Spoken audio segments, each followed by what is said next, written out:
that you have been asked this question before, you've answered it.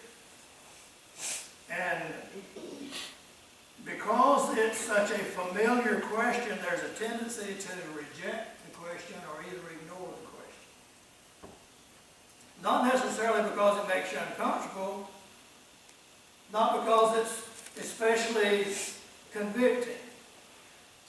But the question is rejected most often because it feels unnecessary and it feels like it's repetitive, it's redundant.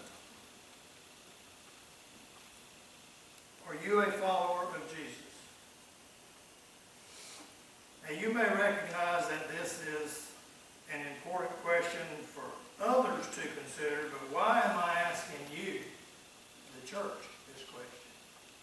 I mean, that should be an obvious answer, preacher. We're invited Christ in our life, we're members of the church, and we come to church every Sunday, so why would you ask that question to me? It's an important question, but you're sure of your answer because you've already dealt with that question, or so you think. But before you answer too quickly, let me clarify what I am not asking. I am not asking, do you go to church? I am not asking, or were your parents or grandparents Christians? I'm not asking you, do you repeat a prayer after a preacher? I'm not asking you if you own 3 or more Bibles. I'm not asking you if you grew up going to vacation Bible school and or church camp. I'm not asking you if you use 3 or 4 or 5 synonyms for God. I'm not asking you if you've ever worn witness wear, a t-shirt proclaiming your Christianity. I'm not asking you if the King James Bible is the only real version of the Bible in your opinion. I'm not asking you if you got a purpose-driven life in 40 days or less. I'm not asking you, do you say bless your heart before you get ready to run somebody down? I'm not asking you, do you understand the term sword drill? My point is that many of us are quick to say, yes, I am a follower of Jesus, but I'm not sure that we really understand what we're saying when we say we are a follower of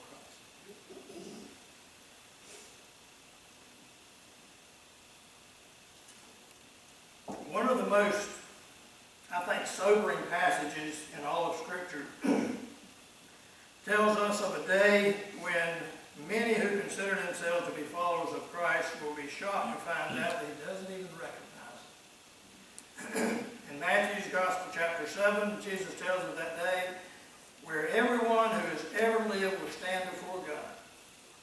And it says that on that day, many who call themselves Christians and identify themselves as followers will stand confidently in front of Jesus only to hear him say, I never knew you.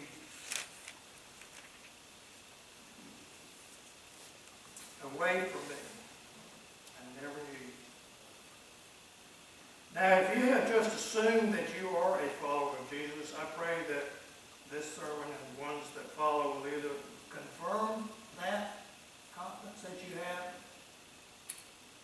or convict you, cause you to reevaluate your relationship with Jesus and reaffirm that commitment with him. So once again, are you a follower of Jesus? Think for a moment and ask yourself, what if all of life comes down to this very question? What if there really is a heaven and a hell? And where I spend eternity comes down to being able to answer this one question. Now, I realize that this all seems completely ridiculous to some of you this morning, but I think it's at least worth asking yourself the question. In fact, this may be the most important question that you ever answer in your life. Oh, it's quiet here. I believe that one of the reasons, not all, but one of the reasons that we were put here on this earth is to answer this question. And the truth is, whether or not we do so intentionally or consciously, we all answer this question. So where do you start determining if you really are a follower of Jesus? Well, let's try to break it down. Some of us, we're going to have to go back further than others. Think about a relationship between two people, a romantic relationship between two people. They're involved with one another, but at some point in that relationship, they have to determine the level of commitment to the other person. In other words, you've gone out on dates and you've shared meals together or movies together or whatever the case may be. But at some point, you want to see where things stand and find out if what you have with this other person is real or not. There comes a time in that relationship where you have to define the relationship.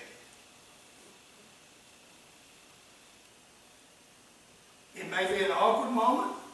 It may be an uncomfortable moment. You may not want to know the answer when you ask that question.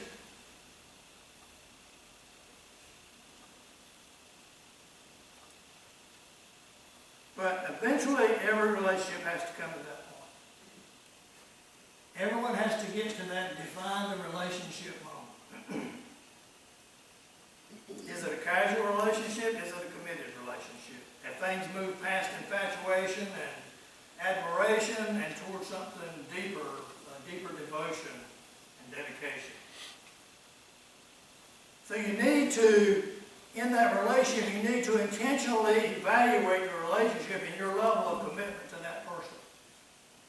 Well, I think that is what Jesus is asking each one of us today. He's telling us that it's time we define our relationship with Him. He wants to know how much you care about Him, how you feel about your relationship with Him. In other words, He's asking us, is your relationship with me exclusive, or is there someone else that's taking your attention? Is it just a casual weekend thing that I come on a Sunday and that's the end of it? Or has it moved past that casual weekend relationship? So how would you define your relationship with Him? What exactly is your level of commitment to Him? Whether or not you have called yourself a Christian since childhood, or whether it's all new to you, I think Jesus would clearly define what kind of relationship that He would like to have with each and every one of us. I don't believe that He would dress it up. I don't believe that He would sugarcoat it. He would tell you exactly what it means to follow Him.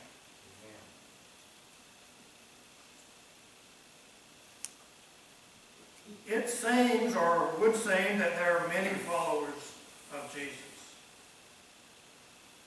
But if they were honest in their definition of relationship that they have with Him, I'm not sure it would be as accurate as it should be to call them followers.